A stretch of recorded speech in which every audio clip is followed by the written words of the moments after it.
running from the bad guy, I'ma stare him in the eye like, what's up?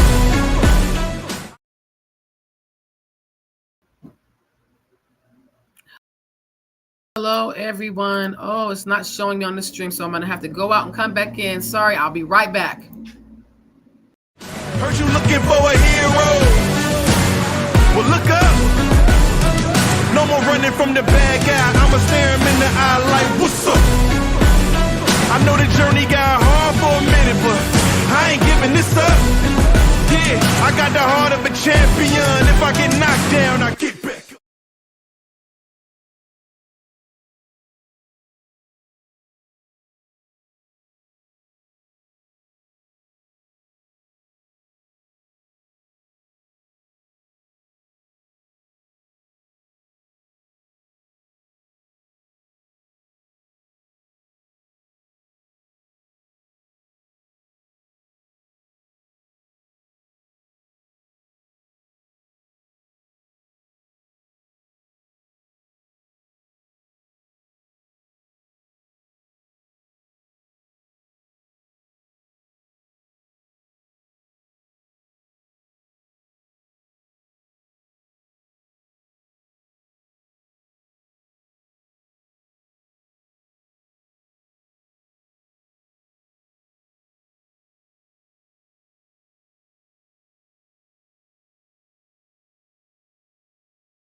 Hello, you guys. Sorry for the technical difficulties.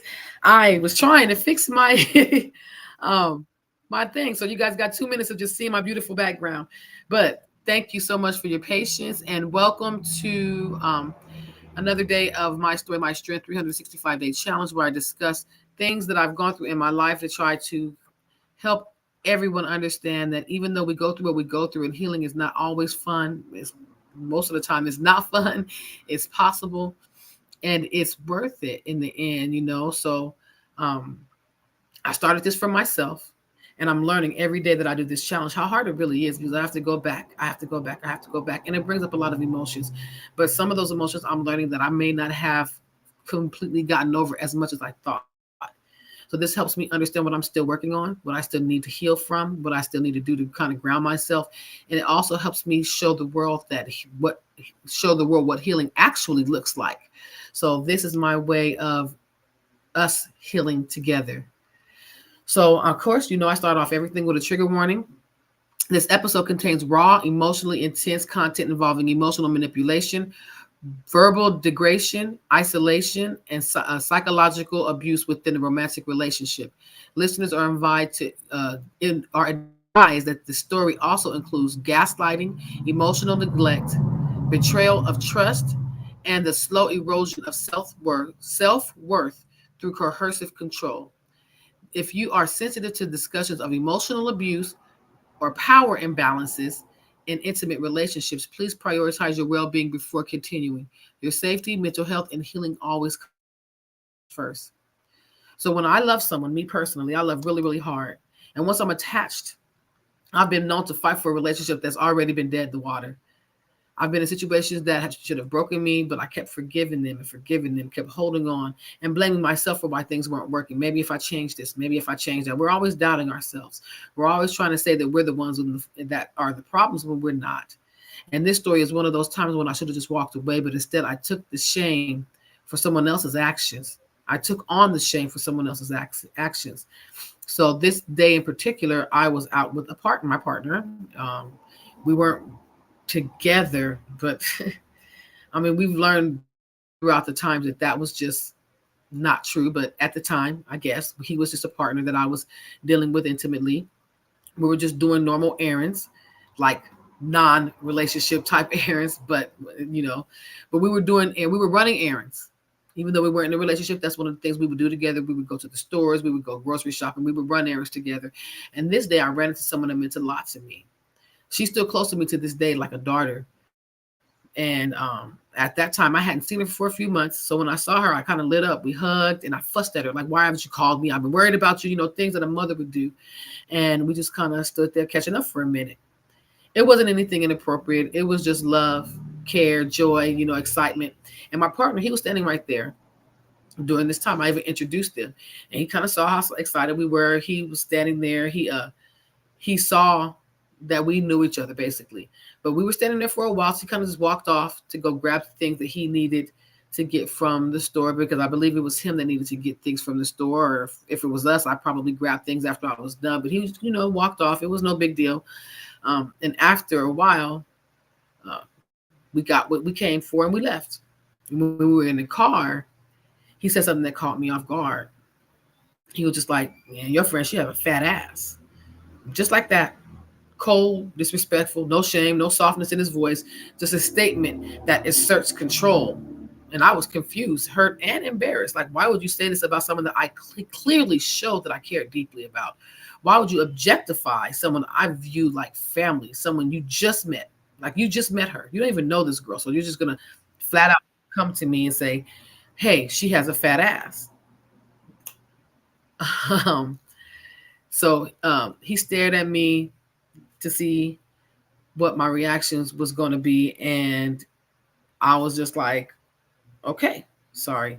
I didn't really say anything. I didn't want to argue. So I just left it alone. I dropped it, and I dropped him off at home. This was also the day he asked if he could use my car so that him and his brother could go out to the club. Of course, I'm not invited. At this time, he didn't take me anywhere. He refused to take me anywhere at this time because he claimed that he didn't want me around, just in case someone that he knew or someone else that he was having sex or messing around with came up to him. He was afraid of how he felt I would respond, even though at this point I had never acted out in any type of way. It was more, it was basically all blamed on me, So he asked if he could use my car to take his brother out. And I'm just like, whatever. Because at this time, I'm just trying to do anything. I'm desperate for his approval at this point, because at the time I've never been shy or quiet about the fact that I have had a low self-esteem my entire life. I was always made to feel like I was worthless and nothing. So when I did care about somebody, it was like, I felt like I had to do everything they wanted to make them happy. So, he felt like he said out of his words that I might act some type of way, whatever that means. It always felt like an excuse to me to keep me hidden away. But, that was his reason at the time. So I tried to respect that. And still I had, I worked nights. So I was already tired. I worked the overnight shift. I was tired. So I was like, I let him take the car. But that night when he took the car, I picked him up. That's what I had to pick him and his brother up, let them drop me off at my house, and then take my car. And then when they came back, I had to get in the car, drive them home, and then drive myself back home in the middle of the night after they were done partying, because, of course, again, I was not welcome to come. But I was still in my feelings about what he did at the store earlier that day. So that night I texted him. I told him that I felt disrespected by his comment about my friend. I told him I wasn't trying to fight. I just needed to let him know how much I hurt my feelings and establish some type of boundary. I also expressed to him that I didn't want him going out to the club and putting any women in my car or driving my car to any woman's house. Like, if that's what you want to do, you find your own way. You find your own transportation. You find your own way. Don't try to use something that belongs to me to try to impress another woman. You do that on your own time. If we're not together, that's fine. But then you find your own way to get your own, to do your dirt, because you're not going to do it with my stuff. I didn't say it in that way. I just asked him, like, hey, just out of respect, please don't disrespect me by having a woman in my car, taking my car to another woman. Like, Uber was out then. Take an Uber, take a cab, but, don't use my car. Instead of acknowledging that he hurt my or respecting my boundaries, he texted me back saying that he was bringing my car back and then I needed to take him and his brother home. That wasn't even the point of my message. But now he flipped the narrative like I was being dramatic when I was just asking for respect. When he picked me up, they didn't say a word to me. Him or his brother, they are pissed off at me like I did something wrong. I just got in the car, rode with them in silence while they went home.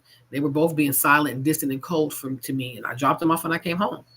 So for days, he's ignoring me. It's not that he's not having me come over, because he's texting me, asking me to come over so that we could smoke, because we smoked a lot of weed with each other. Sometimes he bought it, sometimes I bought it. So it wasn't because he wanted me to buy weed for him, because those days actually he was rolling up and letting me smoke with him.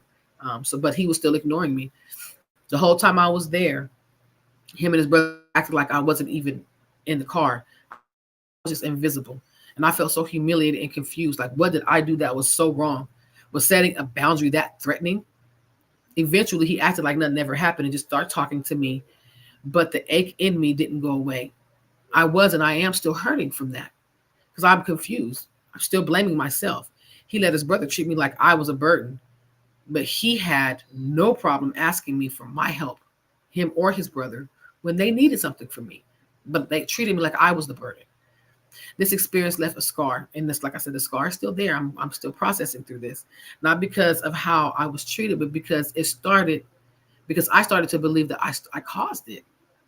That somehow I deserved the silent treatment, the punishment, and the rejection that he was giving me. But I'm learning now that I didn't deserve that. I'm still healing from the parts of me that was told basically that I wasn't worth it. I wasn't worth protecting anything. I'm still healing from that, because again, why are you ever punished for asking for people to respect your boundaries? You should never have to apologize for asking someone to not take your car to go and fuck other bitches. I'm sorry. I'm still use my tone fresh, but that's just what it is. If you want to be out there dangling your stuff or spreading whatever, do it with your own. Why am I wrong for that? Why am I wrong for asking you? If you did think my friend have a fat ass, why am I wrong for asking you not to say that to me? To the point where you treated me so badly that it's not like I disrespected you. Like I said, your friend had a fat ass, or I was trying to take your car out and leave you at home by yourself while I'm enjoying my life and taking from you, So that doesn't make sense to me. So the wound that I'm identifying with, because this experience in itself made me believe that love had to hurt in order for it to be real. It taught me that if I have feelings, I need to be silenced about. I need to silence them to keep the peace, because this man, whenever you tell him how you felt about the situation, the first thing that you received was an attack, because he got so defensive. He would attack you. So I had to internalize the belief that I was too much. I'm too sensitive. I'm too dramatic. I'm allowing my emotions and my feelings for him to cloud the reality of the fact that we're not together, even though I never said anything about us being together. But if I don't want something happening in my car, whether we are in a relationship or not, that should have been and should always be respected, which it wasn't. It twisted my sense of worth and made me shrink every time I felt anger or pain, and told me that if I stood up for myself, this and other situations with this person told me if I stood up for myself that I'd be abandoned, because it wasn't the first time. If I stood up for myself to him, he would abandon me. He wouldn't want to see me. He'd send me home. He'd ignore me. He'd leave me. I became afraid of being seen, because being seen meant I'd be dismissed or degraded. And worst of all, I started to believe that my pain didn't matter to him unless he gave permission for me to exist. So my question to you is, have you ever been punished for setting a boundary, emotionally, verbally, or with silence? Have you been punished emotionally, verbally, or with silence? How did that change the way you viewed your needs and your worth in that relationship or that situationship? Because that's kind of what our thing was. It was a situationship. It was a relationship, but denial is a big thing. So the negative mindset that I had because of this situation is me believing that me asking for respect made me unworthy of love. That speaking my truth meant I deserved to be ignored. I had to reframe that thought, and I'm still working on that. I had to understand that when someone uses silence or mistreatment to punish me for expressing my boundaries, that's not love, that's control. So if you're asking someone to show you love and all they do is shut down and they won't speak, that's their way of trying to control you. Healthy relationships do not require silence. They make room for your voice and they give you the respect enough to share your feelings. Boundaries don't just push. Boundaries don't push the right people away. That's what I'm trying to say. Boundaries, if that was the right person, it would not have made him act the way he acted. They filter out, boundaries filter out the ones who never intended or who never will intend to value you in the first place. So my affirmation for this situation was, my boundaries are not burdens. They are bridges to love, to the love that I deserve. I no longer stay where I must become invisible to be accepted. So if I have to sit here and take your shit and let you walk all over me to be accepted, then you're not a person that I need in my life. Okay, so the grounding tool, the mini session coping skill, the grounding tool I'm going to be using today is called verbal armor. And this is this exercise is when you have been emotionally dismissed. Your voice needs to feel safe again. This tool, it uses repetition and tone to rebuild your inner authority. You heard that word, repetition, meaning you have to do it a lot. That's why some of these mini sessions have similar exercises, because you have to do this a lot in order for you to feel that shift. So the first thing you do is find a private space and stand tall, feet grounded and shoulders back. Proud, right? And then speak out. Speak aloud 3 phrases, slowly, clearly, and firmly. These are the phrases that you will repeat 3 times. I am allowed to speak. I do not need permission to exist. My emotions are valid, even if they make others feel uncomfortable. So you say those 3 phrases out loud as you stand boldly in your confidence. And as you repeat these words, you focus on your tone. You get firmer with each round. And as you are reclaiming your power, you use your voice, not just the words. Okay, you're right. This is your right to use those words, because that's the truth. It is the truth. You are allowed to speak. You don't need permission to exist, and your emotions are valid, even if it makes someone uncomfortable. Because the thing is, how do they feel when they're making you uncomfortable so that they can be happy, so their needs can be met by violating your boundaries and disrespecting your space? So the last step to this, I'm sorry, I went off topic, is end by placing your hand on your chest and saying with confidence, I will no longer explain my pain to those who enjoy watching me suffer. Repeat this daily when you feel yourself shrinking or being dismissed, because it will help. So now our 1-minute empowerment challenge, the boundary call out challenge.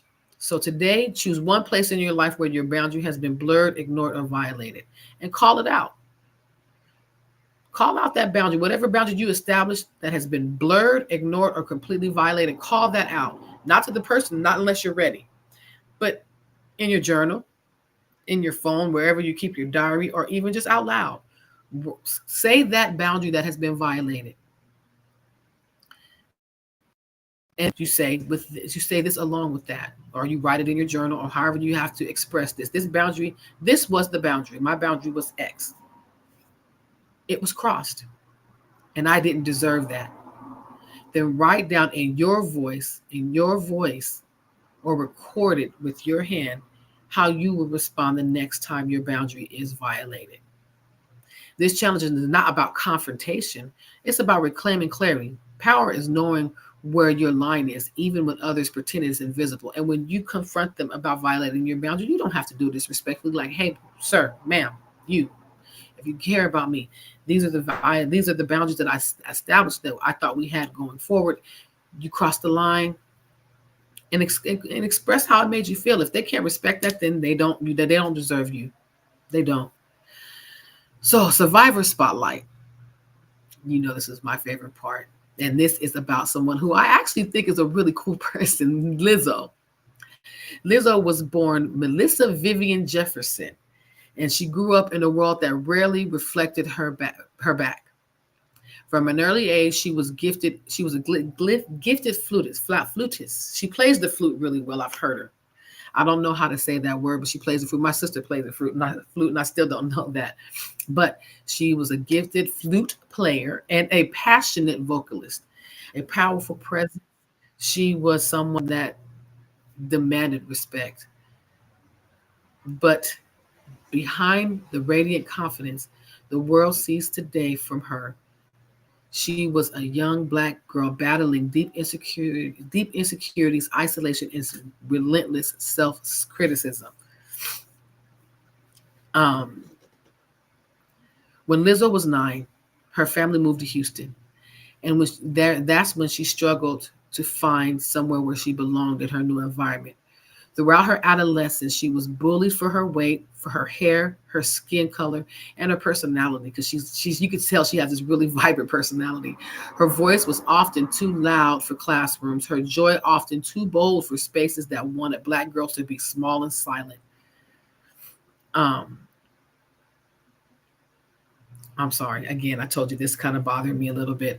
The constant messages that she was too much or not enough left her carrying the weight of shame that wasn't hers to bear. A lot of these bios kind of hit me hard because that's where I am at in my journey. I feel like I resonate with some of these because it's like I'm seeing this and I'm going back into my dark space, but it's not a dark space. It's actually uplifting that I know that someone else overcame this. So as an adult, Lizzo faced homelessness, couch surfing while trying to break into the music scene, battling crippling depression episodes, self-hatred, and at one point admitting she seriously considered giving up on life altogether.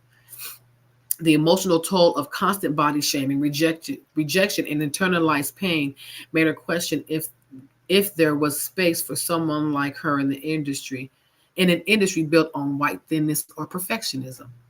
But Lizzo chose to fight, not just for her career, but her existence.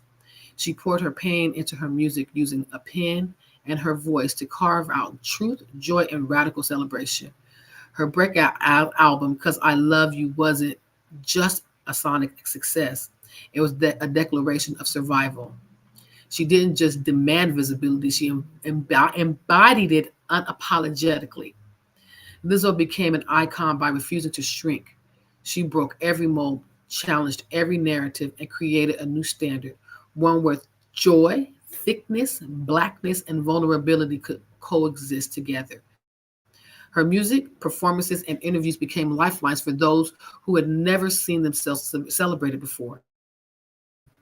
Today, Lizzo is a Grammy-winning award artist, a mental health advocate,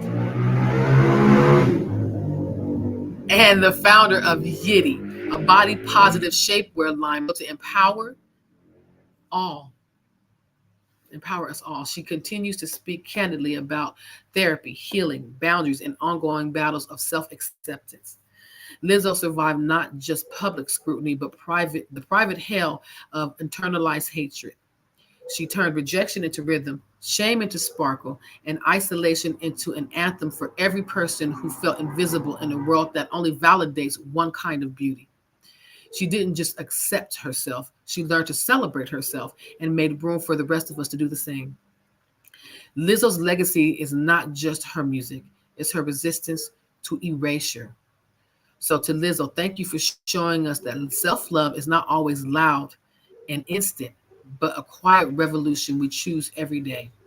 Thank you for being brave enough to be joyful in a world that told you joy was not yours to have. You gave us mirrors where there were none. You turned tears into truth. You transformed body shaming into celebration. We see you, we lift you up, and we honor you. Thank you so much. To everyone listening today, you don't have to shrink to be seen. You don't have to silence your boundaries to keep someone in your life. The only stay if they only stay when you're small. There it is. If they only stay when you're small, they were never meant to grow with you. This healing space is for you daily. It's here for you daily. Don't forget to subscribe to Empowered Voices Finding Strength and Survivors for these unfiltered stories every single day. Every Friday, 7 p.m. Central Standard Time. Please don't miss out on my podcast, Insights of a Survivor, where I dive deeper into trauma, healing, and unlearning survival mode. And the guest I had yesterday, Dr. Candace Hayden, you'll love her. Check that out, please. Every Saturday, every last Saturday, 12 p.m. PM Central Standard Time.